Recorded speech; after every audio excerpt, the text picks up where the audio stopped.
Dear Senator Lacson and honorable members of the Blue Ribbon Committee, I am Roberto Bernardo, formerly an Undersecretary for Operations of the Department of Public Works and Highways, DPWH. I was summoned to appear today before the Honorable Blue Ribbon Committee and required to testify in connection with its ongoing inquiry in aid of legislation into the reported anomalies in certain DPWH projects, flood control projects. Bago ko po ilahad ang aking nalalaman sa mga bagay na nais tumbukin ng kagalang-galang na Blue Ribbon Committee, ako po ay umaamin sa aking maling nagawa. Ako po ay hindi naging matatag at tapat sa pagpapatupad ng tungkulin na ipinagkatiwala sa akin ng ating pamahalaan at sambayanan. Taus-puso at puno ng pagsisisi na ako po ay humihingi ng kapatawaran sa Diyos, sa ating bansa at mga kababayan, gayon din sa aking pamilya, mga kaibigan at sa lahat ng aking binigo. Nakagawa po ako ng pagkakamali at pinahintulutan ko po ang aking sarili na maging kasangkapan sa pagpapatupad ng isang masamang gawain. Handa po akong gawin ang lahat ng nararapat upang maiwasto ang aking kamalian at maiwasan na ito'y mangyaring muli. I wish to assure the Honorable Blue Ribbon Committee of my full cooperation with the investigation. I am submitting an affidavit outlining my knowledge and of and involvement in certain events material to the subject of investigation. Moreover, I will disclose and expound on related incidents within my personal knowledge, mindful not only of the materiality of my testimony, but also of my rights, as well as fearful of what effects my disclosures will have on my family's safety and well-being. I have applied before the Department of Justice for coverage as a state witness under Republic Act No. 6981, otherwise known as Witness Protection, Security and Benefit Act. I hope the Honorable Blue Ribbon Committee will find merit in my application and favorably endorse the same to the DOJ. With the assurance of the Honorable Blue Ribbon Committee that my rights and benefits under RA 6981 shall be respected, I am prepared to submit the aforesaid affidavit to Honorable Blue Ribbon Committee and swear to and testify on the same, with the approval of the Honorable DOJ Secretary on the disclosure thereof for such purposes. The highly sensitive nature of the disclosures made in my affidavit cannot be stressed enough. These deal with involvement in irregularities of 4 senators and 1 congressman, 1 member of a constitutional commission, and 1 undersecretary, seriously undermining public trust in 2 out of 3 branches of our government and a constitutional body, thereby posing a significant threat to our national security as it may lead to political instability, which may weaken the ability of the government to function effectively. 25 of September 2025, Makati City, Metro Manila. And this, Mr. Chair, signed na po ito. Okay. May we hear from Secretary Remulla since he mentioned about his application for admission into the program? Your Honor, we will have to evaluate his statements in relation to all the other testimonies that we have gathered in the DOJ and in the Blue Ribbon Committee. The Senate President, Mr. Chairman, Guzman. we would like to listen to your sworn affidavit, if you have one, or an affidavit that you will swear to complete the disclosure that you're talking about. Otherwise, those are mere general statements. Please, thank you. Yes, Mr. President, Mr. Chair, may I be allowed to read the Yes, you may proceed, USec Bernardo. affidavit? I, Roberto R. Bernardo, Filipino, of legal age, a resident of Malolos City, Bulacan, under oath, depose and state. In connection with the ongoing Senate Blue Ribbon Committee investigations, I intend to submit this affidavit which provides details of my knowledge about matters within my jurisdiction relating to flood control projects when I was still serving as Undersecretary for Operations of the Department of Public Works and Highways. This affidavit lays out details. Sorry, excuse me. You have your counsel now with you? Yes, sir. Yes, po, Okay, Mr. on Chair. record. Okay. This affidavit lays out details of the involvement of legislators as well as other government officials with a commitment on my part to expand these disclosures as my best recollection of facts and records may serve. Number three, since the received an invitation to appear in these proceedings, I began collating, vetting, and consolidating all written communications, documents, tables, and matrices, and lists in my possession, the retrieval of which has been difficult since I retired from public service last August 2025. With the benefit of more time and greater freedom to access files, I am confident that I can provide even more material and relevant evidence that would clarify the issues once and for all. Number four, more importantly, I am executing and submitting this affidavit with my full and absolute consent as an integral part of my application to be admitted under the Witness Protection Program through the favorable recommendations of the Honorable Chairman of the Blue Ribbon Committee, Senator Ping Lacson, and the Honorable Senate President, Tito Soto, under Section 4, as well as Section 10 of Republic Act Number 6981, otherwise known as Witness Protection, Security, and Benefit Act before the Department of Justice. I attest and confirm that the names, dates, and transactions mentioned hereunder are based on my direct personal knowledge and have ample documentary support where necessary or desirable if given full opportunity to retrieve the same. Background facts. I earned my bachelor's degree in Bachelor of Science in Civil Engineering in 1984. I am a registered civil engineer by profession. In the year 1985, I began my 40-year stint in the DPWH as a laborer. I then climbed the ranks through the years as Associate Civil Engineer, Engineer 2, Engineer 3, and as Assistant District Engineer, Assistant Regional Director. I then became Assistant Regional Director CESO 4 sometime in 2012 until my appointment as Assistant Secretary in 2016. I finally became Undersecretary more than a year later and remained such until my retirement on August 2025. I met former District Engineer Henry Alcantara during my assignment in the Laguna 2nd District Engineering Office. Engineer Alcantara, Engineer Bryce Hernandez, Engineer J.P. Mendoza, and Engineer Algie Jumasig all belong to the Bulacan 1st DEO. 2020-2040 scheme. Sometime after the State of the Nation address of President Ferdinand Bongbong Marcos Jr. in July 2025, and while I was already on sick leave, I heard from Secretary Bunoan for the first time that Engineer Alcantara, Engineer Hernandez, Engineer Mendoza, and Engineer Dumasig were engaged in contracting activities using the licenses of other contractors.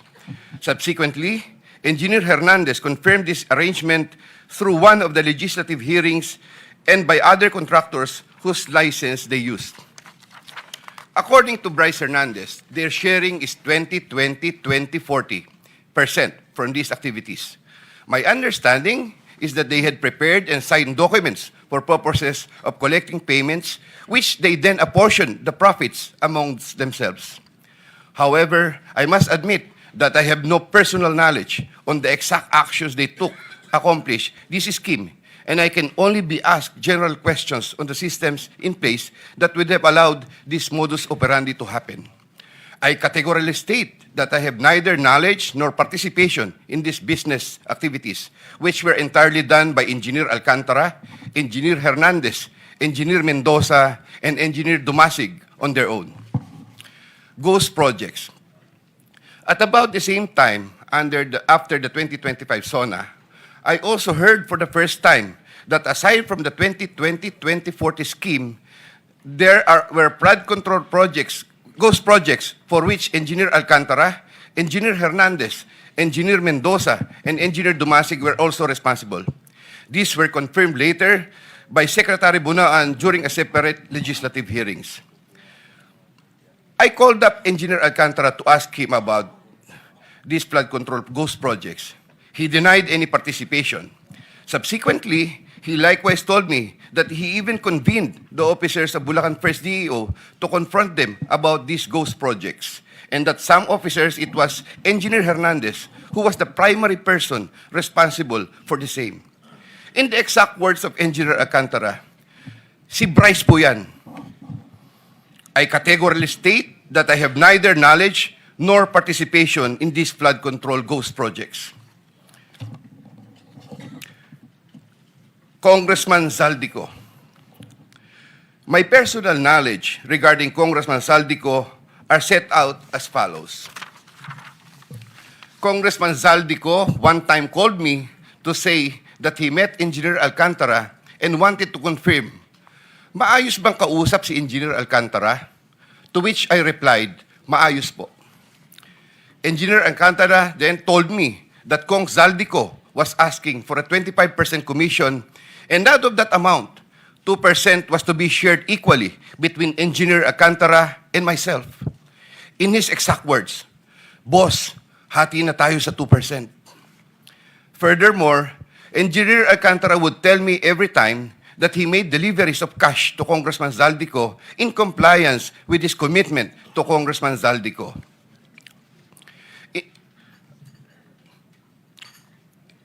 In this affidavit, I shall mention my personal knowledge regarding Senator Chis Escudero as follows. Maynard Ngu and I are close friends, and we go years back. He is also a close friend and campaign contributor of Senator Chis Escudero. Maynard Ngu asked me to submit a list of projects. I personally submitted a list of projects to Maynard Ngu, and some of the items therein pertaining to Valenzuela and Marinduque projects were subsequently included in the General Appropriations Act. A copy of the list of Valenzuela and Marinduque projects is here to attach to this affidavit as Annex A. When I gave him the list and in relation to the commitment, I asked him, Boss, paano to? Maynard replied, bahala ka na. I asked, Boss, okay na ba ang 20%? Maynard said, okay. After inclusion of the projects in the GAA, I delivered 20% of approximately 800 million or about 160 million to Maynard Ngu, which was meant for Senator Escudero. Finally, I would like to add that deliveries of cash were personally made to me, by me, to Maynard Ngu at his office in Manila. I confirm that Commissioner Lipana requested that he be referred to officers of DPWH Bulacan First DEO. I referred to Engineer Bryce Hernandez. I have no personal knowledge if they were able to secure a project in Bulacan First DEO. Furthermore, and subject to possible referral to an executive session upon the approval of the Honorable Chairman, I attest to the broader systemic issues in DPWH that are widespread. My statements hereunder are based on personal knowledge and direct interactions with the personalities involved with great risk to my safety and that of my family members. I confirm the following. USec Trigiv Olaybar of DepEd. USec Trigiv Olaybar used to work for Senator Ramon Bong Revilla and Senator Sani Angara before his appointment as USec for the Department of Education.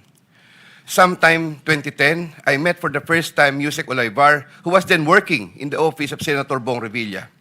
Later, I learned that he transferred to the office of Senator Edgardo Angara and then later to Senator Sani Angara. Sometime 2024, USec Olaybar personally called me for a meeting to discuss about unprogrammed appropriations, supposedly for the office of the Executive Secretary. In the said meeting, he requested me to submit a list of projects. After the meeting, I asked Bulacan First DEO to prepare a list of projects for funding. Thereafter, Engineer Alcantara submitted a list of projects worth 2.85 billion. Here to attach as Annex B is a list of those projects. Subsequently, I submitted this list to USec Olivar. USec Olivar told me that the commitment is 15%. In his words, boss, 15 yan. Thereafter, the DPWH received a special allotment release order for 2.85 billion for the projects listed in Annex B.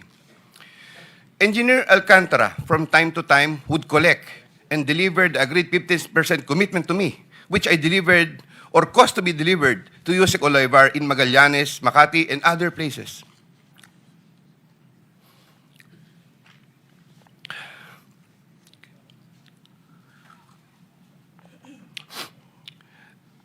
Senator Ramon Bong Revilla.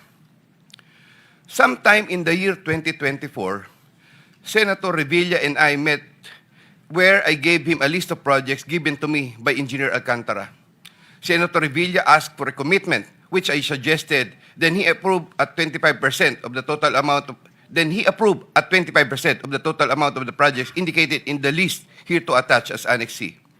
I relayed the 25% commitment to Engineer Alcantara and told him that Senator Revilla will appreciate additional contributions for his senatorial re-election bid. Engineer Alcantara collected the 25% commitment, or about 125 million, which was turned over to me and then delivered to Senator Revilla in his house in Cavite.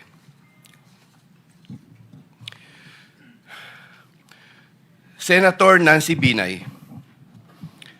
Sometime in the year 2024, Carlin Villa, a staff of trusted confidant of Senator Binay, called me and asked for a commitment which was set at 15% of the total amount of the projects indicated in the list here to attach as Annex D. I relayed the 15% commitment to Engineer Alcantara. Engineer Alcantara collected 15% commitment, or about 37 million, which was turned over to me and which I then delivered to Senator Binay at a house in Quezon City. Given the complexities of the transactions and personalities involved, I humbly reserve the right to submit a supplementary affidavit if warranted in the premises. I attest to the truth of the foregoing statements based on my personal knowledge and authentic records.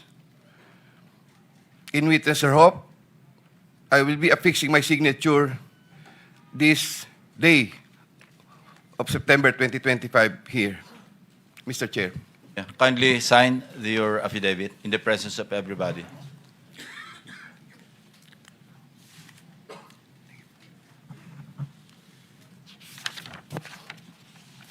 Here, Mr. Chair, I have already signed it. For the record, you signed the same affidavit that you read, no? Yes po, Thank Mr. you. Chair. Maraming salamat.